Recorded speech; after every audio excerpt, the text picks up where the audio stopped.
Are fats good? Are fats bad?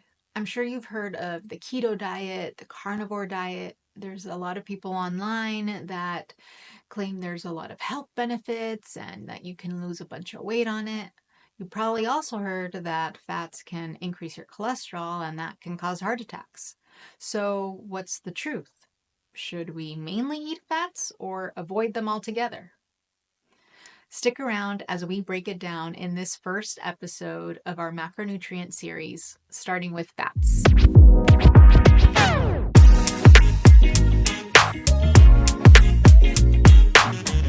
Welcome back to Movida Wellness. I'm Dr. Laura Guadiana Sanchez, a family medicine and obesity medicine doctor.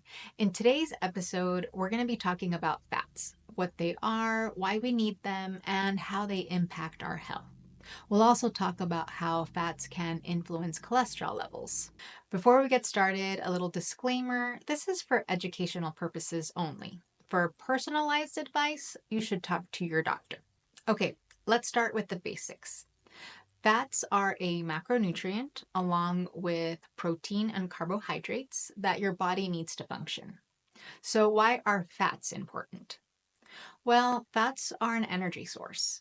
In fact, they're the most energy dense macronutrient. They provide 9 calories per gram, whereas proteins and carbohydrates provide 4 calories per gram. They also help us absorb fat-soluble vitamins like A, D, E, and K. They cushion and protect vital organs while helping to regulate our body temperature. Fats also are important in hormone production and for cell health. But not all fats are created equal, and some fats can be more harmful than good. So let's break down the types of fats that there are so that you can make healthier choices. Let's start with unsaturated fats. These are your healthy fats. So these include your monounsaturated fats and polyunsaturated fats. Monounsaturated fats are found in things like olive oil and avocado. These can help to lower your LDL or bad cholesterol levels and increase your HDL levels. Then you have your polyunsaturated fats, which are found in fatty fish like salmon, in walnuts, and chia seeds.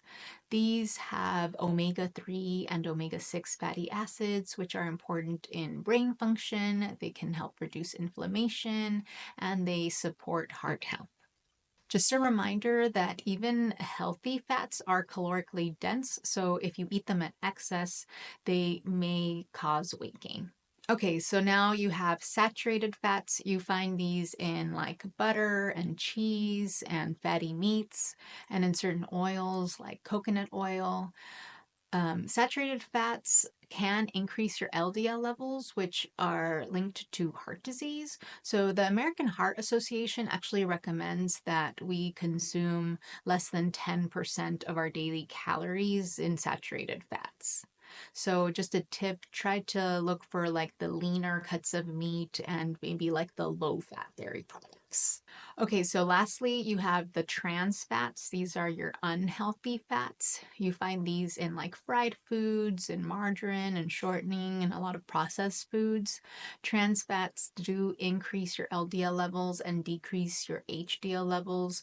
This is again associated with increased risk of heart disease. So we want to try to avoid or greatly limit trans fats. Now that we've covered the types of fats, let's talk about how fats can impact our cholesterol levels and why that matters for your heart health. First, you have LDL cholesterol or low density lipoprotein. So, LDL can accumulate in the artery walls, forming plaques, and that can increase your risk of heart disease. So, foods that increase your LDL are the saturated fats and trans fats. Things that you can do to help to decrease your LDL is consuming foods that have soluble fiber. So, these are found in like oats and beans and fruit. Also, avoiding smoking and engaging in regular exercise can help. So then you have your HDL cholesterol or high density lipoprotein. This is what we consider the good cholesterol. You can consider this like the cleanup crew of the cholesterols. It helps to remove excess cholesterol from your blood. The foods that can help to boost your HDL cholesterol are found in things like avocado and olive oil. Also, exercise is really helpful to boost your HDL. Okay, lastly, there's triglycerides. Triglycerides are a type of fat in the blood. High triglyceride levels are linked to heart disease and certain metabolic disorders. So, things that can increase your triglycerides are refined sugars and alcohol. Things that you can do to help to decrease your triglycerides are eating things that have omega-3 fatty acids. Exercise and maintaining a healthy weight can also help to decrease your triglycerides. It's worth noting that some people have a genetic predisposition to having more sensitivity to changes in cholesterol levels.